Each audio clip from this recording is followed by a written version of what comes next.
নমস্কাৰ ইংলিছ বৰ্ণমালা চেনেললৈ আপোনালোক সকলোকে স্বাগতম জনাইছোঁ আজি আমি পঢ়িবলৈ লৈছোঁ ক্লাছ 7ৰ ইংলিছত থকা এটি লেসন আৰু এই লেসনটি হৈছে উৰুকা এডভেঞ্চাৰ তেনেহ'লে আহা আমি চাওঁ কি আছে প্ৰথমতে আমি লেসনটিৰ ওপৰত থকা কথাখিনি চাম The word adventure means an unusual and exciting experience.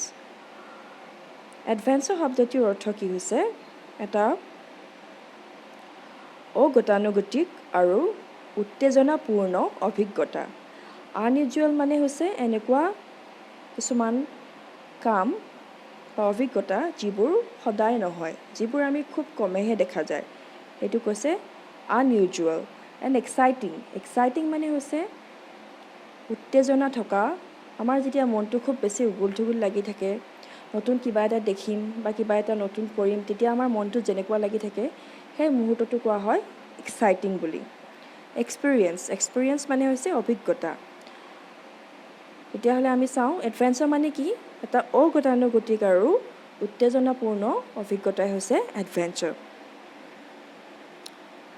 Look at the picture below. এতিয়া আমাৰ তলৰ ছবিখনলৈ চাব দিছে Have you ever experienced a nightly adventure like this? তোমালোকক সুধিছে যে তোমালোকে তলত দিয়া ছবিখনৰ দৰে এনেকুৱা কেতিয়াবা দুঃসাহসিক কাম কৰিছা নেকি Share with your classmates what kind of an adventure you had. আৰু যদিহে কৰিছা যদি তেনেকুৱা ধৰণৰ কিবা কাম কৰিছা বা অভিজ্ঞতা আছে সেই কথাখিনি তোমাৰ ক্লাছত পঢ়া ল'ৰা-ছোৱালীৰ লগত সেইখিনি তেওঁলোকৰ আগত বৰ্ণনা কৰিব দিছে Now read what happened to Mahen and his friends one night. এতিয়া আমাক কৈছে যে এতিয়া তোমালোকে পঢ়া যে মহেন আৰু তেওঁৰ বন্ধুসকলৰ এদিন কি হৈছে এনিশা তেওঁলোকৰ কি হৈছিলে কি ঘটনা ঘটিছিলে সেইটো আমাক পঢ়িব কৈছে তেতিয়াহ'লে আমি গম পাইছোঁ যে এই গল্পটিত আমি কাৰ বিষয়ে পঢ়িব পাম মহেন আৰু তেওঁৰ কিছুমান বন্ধুৰ বিষয়ে এই গল্পটিত আমি পঢ়িবলৈ পাম যিহেতু এইটো গল্পত এডভেঞ্চাৰৰ কথা কোৱা হৈছে বা কিছুমান আনইউজুৱেল কামৰ কথা কোৱা হৈছে নিশ্চয় এই গল্পটি পঢ়ি আমাৰ সবৰে ভাল লাগিব তেনেহ'লে আহা আমি চাওঁ কি আছে Mahendra, lovingly called Mahen by his friends, is talkative, restless and always cheerful. এটা মেইন যেটো লৰাৰ কথা কৈছে তেওঁ কোন হয় মহেন্দ্ৰক কি বুলি মাতে সবে মৰমতে মহেন বুলি মাতে is talkative মহেনে কি কৰে খুব কথা কয় talkative যিবোৰ মানুহে খুব কথা কয় তেওঁলোকক talkative বুলি কয় ইংলিছত restless মানে হৈছে যোনে জিৰণি নলোৱাকৈ নন ষ্টপ মানে কাম কৰি থাকিব পাৰে বা বিজি হৈ থাকে তেওঁলোকক restless বুলি কয় and always cheerful মানে খুব ফূৰ্তিত থাকে মহেন কেনেকুৱা আছিলে খুব কথা বেছিকৈ কৈছিলে আৰু অনবৰতে ব্যস্ত হৈ আছিল আৰু খুব ফূৰ্তিত থাকিছিলে On the eve of the Assamese Harvest Festival, Magh Bihu, this year, his friends Sanju, Nantu, Rinku and Ruman visited him. আৰু মাঘ বিহুৰ আৰম্ভ হোৱাৰ আগতে ইভ মানে কিবা এটা আৰম্ভণিতে কি হ'ল মাঘ বিহু আৰম্ভণিতে কি হৈছে Assamese Harvest Festival তোমালোকে সকলোৱে জানা মাঘ বিহু হৈছে আমাৰ অসমৰ এটা পৰম্পৰাগত উৎসৱ বিহু তিনিটা আছে তাৰে মাঘ বিহু এটা প্ৰধান বিহু হয় Harvest Festival মানে যেটো শস্য চপোৱা পিছত যেটো আমি উৎসৱ পাতো হেতুকে Harvest Festival বুলি কোৱা হয় আৰু তেনেকুৱা টাইমতে কি হৈছিলে Sanju, Nantu, Rinku আৰু Rumane মহেন্দ্ৰৰ ঘৰত গৈছিলে It was the Uruka night. আৰু সেইদিনাখন কি আছিলে? উৰুকা আছিলে। তোমালোকে চবেই জানা যে মাঘ বিহু আৰম্ভ হোৱাৰ আগৰ দিনাখনৰ যিটো ৰাতি হয় সেইটো কি বুলি কওঁ আমি? উৰুকা বুলি কওঁ। আৰু উৰুকাৰ ৰাতি আমি চবেই কি কৰোঁ? সকলোৱে মিলি ভোজ ভাত খোৱা হয়। আৰু ঘৰত কি কৰে? পিঠা, লাড়ু, চিৰা, দৈ এইবোৰ তৈয়াৰ কৰে যাতে আমি সকলোৱে মাঘ বিহুত একেলগে খাব পাৰোঁ। উৰুকাৰ ৰাতি মহেনক তেওঁৰ বন্ধুসকলে লগ কৰিলে। They proposed that Mahen should lead them in Uruka adventure. আৰু কি কৈছে? তেওঁলোকে মহেনক এটা প্ৰস্তাৱ দিলে। প্ৰপ'জ মানে হ'ল প্ৰস্তাৱ। তেওঁলোকে এটা প্ৰস্তাৱ আগবঢ়ালে কি বুলি? যে মহেনে কি কৰিব লাগে? should lead them in an Uruka adventure.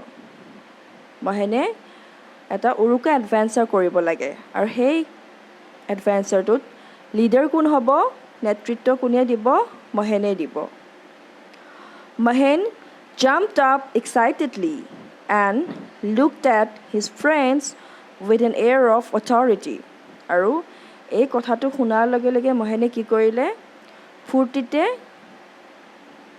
জঁপিয়াই দিলে আৰু ফূৰ্তিত এক্সাইটেড হৈ গ'ল।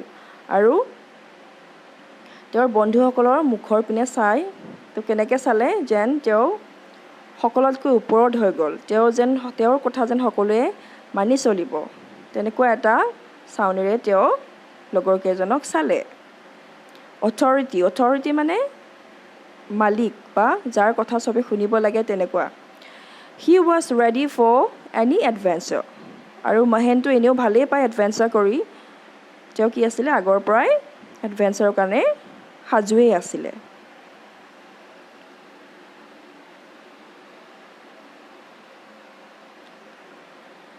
Sanju, the eldest among them, said in an excited voice. গোটেই কেইজন ল'ৰাৰ ভিতৰত যিজন সকলোতকৈ ডাঙৰ আছিলে তেওঁ আছিলে সঞ্জু। আৰু সঞ্জুৱে কি কৈছিলে? In an excited voice, খুব ফূৰ্তিত কৈছে, We will spend the night in our ভেলাঘৰ in bracket feasting house. খুব ফূৰ্তিত কি কৈছে সঞ্জুৱে? যে আমি গোটেই নিশাটো চবে একেলগে ভেলাঘৰত থাকিম। এতিয়া ভেলাঘৰ মানে তোমালোকে জানা মাঘ বিহুত সকলোৱে কি কৰে? উৰুকাৰ ৰাতি পথাৰৰ পৰা ধানৰ যিবোৰ খেৰ থাকে, নৰা থাকে, সেইবোৰ কাটি আনি পেলাই বাঁহেৰে কিছুমান ঘৰ তৈয়াৰ কৰে। পথাৰত বনায়। তো সেই ঘৰক কি বুলি কয়? ভেলাঘৰ বুলি কয়। আৰু সেই ঘৰটো মাঘ বিহুৰ দিনাখন আমি কি কৰা হয়? ৰাতিপুৱা জ্বলাই দিয়া হয়। সঞ্জুৱে কৈছে যে আমি ভেলাঘৰ ৰাতিটো আমি কি কৰিম? উৰুকাৰ ৰাতিটো আমি ভেলাঘৰত থাকিম। When everyone is asleep, we will go and pick vegetables and have another feast tomorrow. আৰু যেতিয়া চবেই টোপনিত লালকাল দিব, when everyone is asleep, asleep মানে হ'ল টোপনি যোৱা, আমি যাম আৰু গৈ পেলাই কি কৰিম?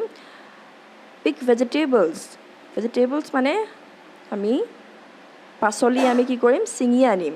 and have another feast tomorrow. আৰু তাৰপিছত সেই পাচলিৰে আমি অহাকালিলৈ আৰু আমি কি কৰিম? আৰু এটা আমি ভোজ পাতিম। feast মানে হ'ল ভোজ। Oh yes, it is our age-old custom. তেতিয়া we must honor it. এই কথাটো কোনে কৈছে?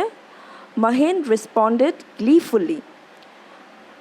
সঞ্জুৱে কোৱাৰ পিছতে মহেনে লগে লগে মাত দিছে যে অ' য়েছ মানে হয়। সি লগে লগে ছাপৰ্ট কৰিছে যে আমি কি কৰিম? It is our age-old custom.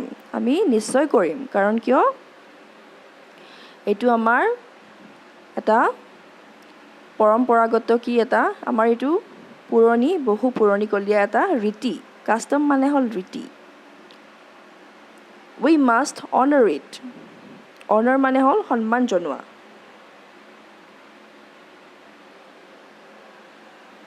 We must অনাৰ ইট মহেনে কৈছে যে আৰু এই পুৰণিকলীয়া আমি ৰীতিটোক নিশ্চয় আমি সন্মান জনাব লাগে মহেন ৰেছপণ্ডেড গ্লিফুলি মহেনে খুব ফূৰ্তিত এই কথাখিনি ক'লে ৰেছপণ্ডেড মানে হ'ল তেওঁ উত্তৰ দিলে Soon, the grand Uruka feast was over. আৰু সেই উৰুকাৰ নিশা কি হ'ল উৰুকাৰ যিটো ভোজ ভাত খায় সেইটো লগে লগে শেষ হৈ গ'ল Everyone left for their respective homes. আৰু উৰুকাৰ ভোজ ভাত খাবলৈ অহা মানুহখিনি সকলোৱে কি কৰিলে নিজৰ নিজৰ ঘৰলৈ ৰাওনা হ'ল ৰেছপেক্টিভ মানে নিজৰ নিজৰ The mischievous five stayed behind. কিন্তু কি কৰিলে এই বন্ধুকেইজন যে আছিলে মহেনৰ লগত তেওঁলোকে যিটো প্লান কৰিছিলে সেইটো কাৰণে তেওঁলোকে কি কৰিলে তাতেই থাকি দিলে মিছিভিয়াছ মানে দুষ্ট যোনে কিছুমান দুষ্টামি কাম কৰে সেইটো কয় মিছিভিয়াছ ফাইভ ষ্টেড বিহাইণ্ড ফাইভ মানে তেওঁলোকে পাঁচজন আছে ষ্টেড বিহাইণ্ড তাতে থাকি দিলে হাডলিং এৰাউণ্ড দ্য বিগ ফায়াৰ তেওঁলোকে কি কৰিছে সেই জুইৰ উৰুকাৰ জুইৰ কাষত তেওঁলোকে তাতে সময়খিনি কটাই দিলে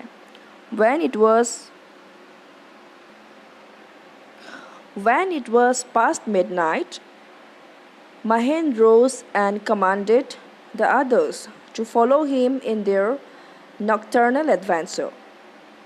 আৰু যেতিয়া মাজনিশা পাৰ হ'ল তেতিয়া মহেনে উঠিলে আৰু কমাণ্ডেড মানে হ'ল তেওঁ আদেশ দিলে কি আদেশ দিলে others to follow him in their nocturnal adventure আৰু তেওঁলোকৰ যিটো প্লান আছিলে যিটো এডভেঞ্চাৰৰ পৰিকল্পনা আছিলে সেইটো কৰিবৰ কাৰণে তেওঁ যেন সকলোকে আদেশ দিলে নকটাৰ্নেল মানে হ'ল তেওঁলোকৰ যিটো ৰাতি কৰাৰ প্লেন আছিলে ৰাতি কৰা বা ৰাতি ফুৰা যিটো সেইটোক নকটাৰ্নেল বুলি কয় নৈশ বুলি ক'ব পাৰি এডভেঞ্চাৰ মানে হ'ল যিটো মই কৈছোঁ দুঃসাহসিক কাম They made straight for Shantiram's house at the end of the lane আৰু তেওঁলোকে পোনে পোনে কলৈকে গৈছে শান্তিৰামৰ ঘৰলৈকে গৈছে আৰু শান্তিৰামৰ ঘৰ ক'ত আছে at the end of the lane আৰু ৰাস্তাটোৰ একেবাৰে শেষত গৈ শান্তিৰামৰ ঘৰটো আছে Shantiram was a retired army man আৰু শান্তিৰাম কোন আছিলে তেওঁ আছিলে এজন অৱসৰপ্ৰাপ্ত এজন আৰ্মিত কাম কৰা ব্যক্তি and farming was his hobby আৰু ফাৰ্মিং মানে হৈছে খেতি তেওঁ কি কৰি ভাল পাইছিলে তেওঁ খেতি কৰি ভাল পাইছিলে খেতিটো তেওঁৰ কি আছিলে হবি মানে হ'ল তেওঁ আজৰি সময়ত খেতি কৰি কটাইছিলে His garden was full of cabbages, brinjals, carrots and other seasonal vegetables. আৰু তেওঁৰ যিটো শাক-পাচলি বাগিচা আছিলে তাতে কি আছিলে full of cabbages. কেবেজ মানে তোমালোকে জানা বন্ধাকবি ব্ৰিঞ্জল মানে হৈছে বেঙেনা কেৰট মানে হৈছে তোমাৰ গাজৰ and other seasonal vegetables. আৰু কিছুমান বতৰত হোৱা পাচলি তেওঁৰ বাগিচাখনত আছিলে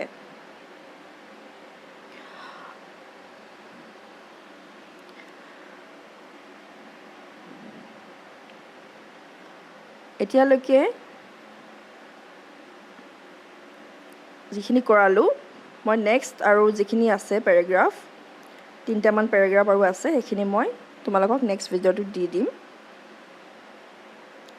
কাৰণ ভিডিঅ'টো বহুত দীঘলীয়া হৈ যাব